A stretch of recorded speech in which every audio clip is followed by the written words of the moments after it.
Dialogando con el padre Raúl Sánchez. Bien, a propósito que en la iglesia se habla de tradicionalistas, de anticuados, de moral desueta, de modernistas, de personas de vanguardia, de la pugna que hay en aquellos que quieren conservar la liturgia, otros que la quieren modificar, cosas de estas. Entonces, hay como un teje-maneje ahí, ¿no? Bueno, como que ¿quién es el bueno aquí, quién es el malo? Y proponer las cosas en esos términos, pues como que no es, ¿no? No se trata aquí de armarnos, ¿no? Y quiénes son los buenos y quiénes son los malos, y yo hago parte de los que sí, y ustedes hacen parte de los que no, porque no se trata de eso. Pero desafortunadamente sí existe en la iglesia esas divisiones. Y por eso es que estamos como estamos, ¿no? Siendo hermanos católicos, tenemos enfoques distintos frente a lo que es la iglesia.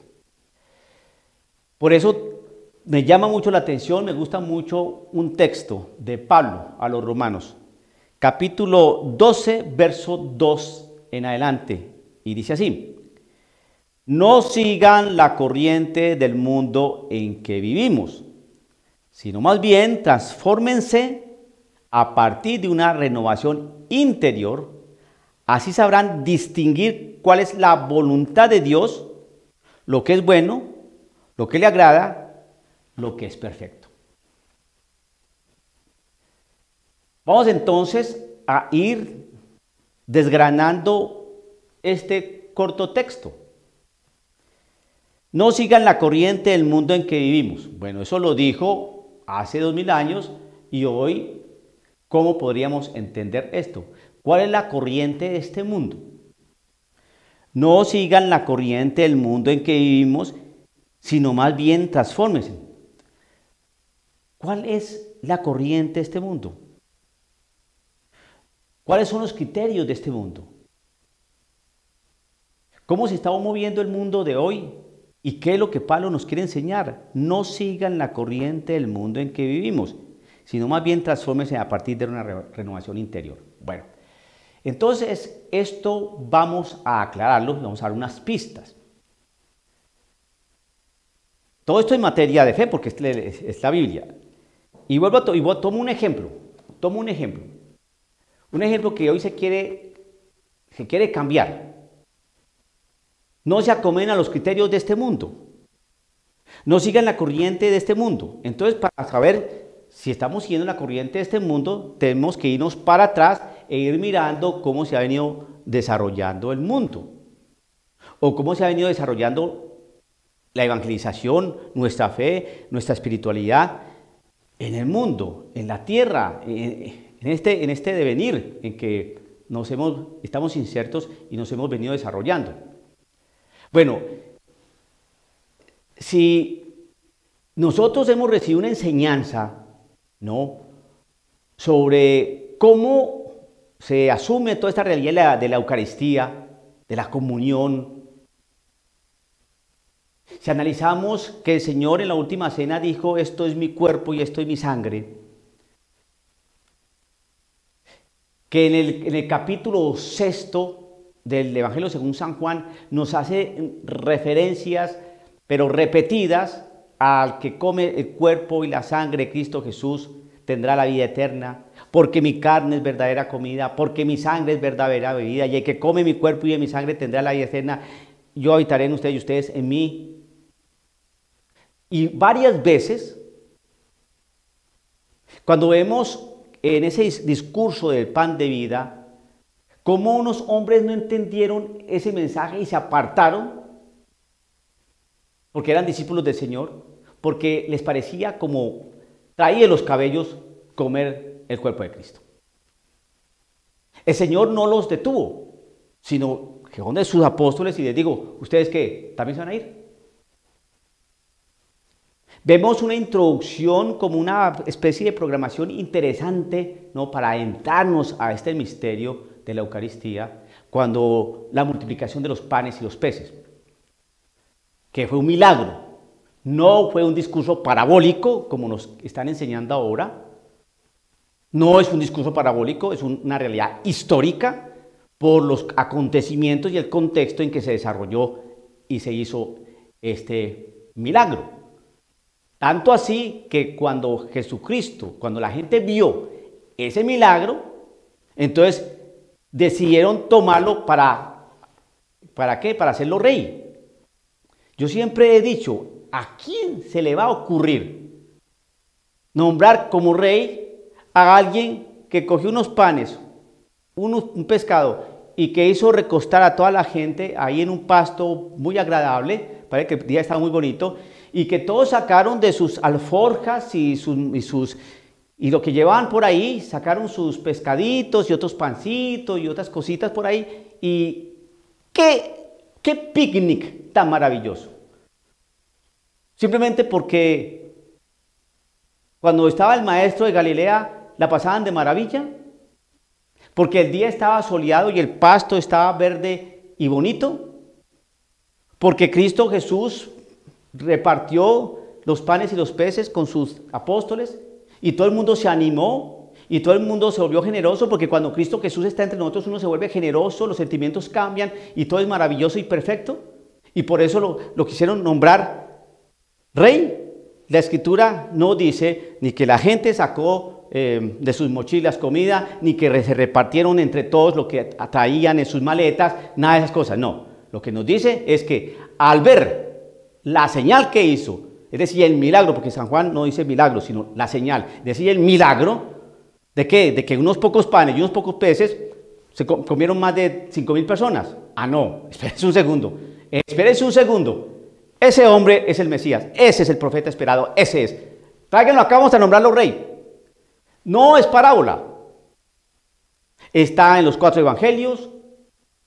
Hay detalles que se consideran históricos, como el pan de cebada, el muchacho que lo tenía, el césped. Hay muchas realidades de orden histórico. No sé a quién se le ocurrió decir que estaba dentro de un contexto parabólico y que el Señor estaba diciendo una parábola. No, nada de esas cuestiones, no. Fue tan grande ese milagro que la gente se sorprendió y dijo, este es. ¿Cómo es posible que de estos panes y estos peces todos hayamos comido? Ese milagro, que es como un marco introductorio o una referencia introductoria al el discurso del pan de vida, Juan capítulo 6, nos hace referencia a lo que es la Eucaristía. Muy seriamente. Ya en la primera carta de Pablo a los Corintios, su capítulo 11, verso 23 en adelante, es otra cosa que es bien contundente. Y queda bien claro, recogiendo toda esa realidad contextual de la Eucaristía, todos los pasajes en que hace referencia a la Eucaristía, que hay una cosa que sí empieza uno a tener claro, que nosotros no nos comemos una galleta. Perdónenme, nosotros no nos comemos una galleta. Nosotros nos comemos al mismo Cristo Jesús. La realidad del griego koiné, que es tan preciso, nos muestra que hay como un roer, un comer en la palabra el que coma. Trogón. Ese término, trogón. Significa roer o masticar o moler con los dientes. O sea que sí hay que comer algo. Los otros términos son fagé o algo así, que también significan comer. Pero el término trogón en griego, que no lo alcanza a especificar el español nuestro, entonces, pero el trogón significa como moler con los dientes, triturar, algo así. O sea que sí hay que comer algo. Y cuando entonces cuando Pablo nos hace referencia a que tenemos que examinar muy bien nuestra conciencia para comer dignamente el cuerpo de Cristo y así no acarrearnos nuestra propia condenación, uno ya entiende clarito que en realidad no nos estamos comiendo una galleta. Pues eso viene desde hace 2000 años. Cuando entonces Me dicen a mí que no nos acomodemos a los criterios de este mundo, o como dice aquí, no sigan la corriente del mundo. El mundo hoy, el mundo eclesiástico, estoy hablando de la Iglesia Católica, nos está mostrando otra enseñanza. ¿Por qué? Porque hay unos dentro de la Iglesia Católica que se están acomodando a los criterios de este mundo. Y entonces, el pan tiene que ser para todos. Es un viático. Es el ¿qué es? No es un premio para los santos. Es para los pecadores. Vengan, coman. Acomodándose a los criterios de este mundo. Esa no es la enseñanza. Esa no es la enseñanza. Ya sabemos cómo nos acercamos al pan de vida, al cuerpo y la sangre de Cristo Jesús. Sabemos cómo es. No, el pan no es para todo el mundo. Por eso no se le puede dar a los protestantes, porque tienen conciencia o clara conciencia según su interior de que pueden comulgar. No, las cosas no son así. Examinen muy bien su conciencia. Y muchos andan enfermos y ebrios, y pocos han muerto por no reconocer el cuerpo. Eso lo dice Pablo. El versículo 30, en la primera carta a los Corintios, en ese capítulo 11. Y entonces aquí cuando nos dicen, no sigan la corriente del mundo en que vivimos, no vamos a seguir la corriente de este mundo, que todo el mundo quiere comulgar, quiere ir a recibir el cuerpo de Cristo, crean o no crean, los pecadores, los luteranos, los protestantes, según su conciencia, según cómo se sienta. Al fin y al cabo, pues todos somos pecadores, vengan para acá. Porque la iglesia no le cierra las puertas a nadie. No, por ahí no es. No nos tenemos que unir o seguir la corriente del mundo en que vivimos, sino más bien transfórmense a partir de una renovación interior. Esto es una cuestión interna, hermano. Se llama conversión. Una realidad interna, donde yo miro mi propia precariedad, mi pecado, mi inmundicia, y miro la gracia de Dios, su salvación, su sangre en la cruz, su Eucaristía. Y a través de esa renovación interior, entonces así sabrán distinguir cuál es la voluntad de Dios. Oiga, ¿cuál es la voluntad de Dios? Lo que nos ha venido enseñando durante 2000 años o ahorita esa nueva doctrina que se está acomodando a los criterios de este mundo. A ver, ¿usted qué piensa? Entonces, cuando uno se hace un discernimiento, ya hay una renovación interior, así sabremos distinguir cuál es la voluntad de Dios, lo que es bueno, lo que le agrada, lo que es perfecto. ¿Será que al Señor Jesucristo le agrada que, por ejemplo, unos políticos abortistas, públicamente abortistas, que trabajan por la interrupción, que favorecen, que legislan, etcétera, etcétera, para la interrupción y que lo siguen haciendo, pueden pasar a recibir el cuerpo de Cristo sin confesarse? Porque si van a confesar es porque van a parar esa cosa, pero lo siguen haciendo. ¿Ustedes creen que Jesucristo está de acuerdo con ese hombre, funcionario ¿qué? Político, que como que amenazando, a ver si es que la iglesia me va a prohibir a mí recibir el cuerpo de Cristo? ¿Qué es eso? ¿Cree que eso es agradable al Señor? Todos aquellos que están delinquiendo, por ejemplo, la guerrilla, tantas cosas que hay en el mundo, todos esos cuerpos, ¿no?, terroristas, todas aquellas personas que trabajan, ¿no?, con trata de blancas, con prostitución, todo ese tipo de gente que están causando mucho mal, esos sacerdotes pedófilos, homosexuales que están viviendo de esta manera, haciéndoles mucho daño a los adolescentes y a los niños, creen que pueden pasar así nomás a recibir la comunión, porque la comunión es para los pecadores, no para los santos ni pulcros. No, yo creo que eso no es bueno y no es lo que le agrada al Señor, y eso no es perfecto. No nos dejemos engañar por algunos que están en la iglesia y que pintan las cosas de una manera donde todo es laxo, todo es maleable,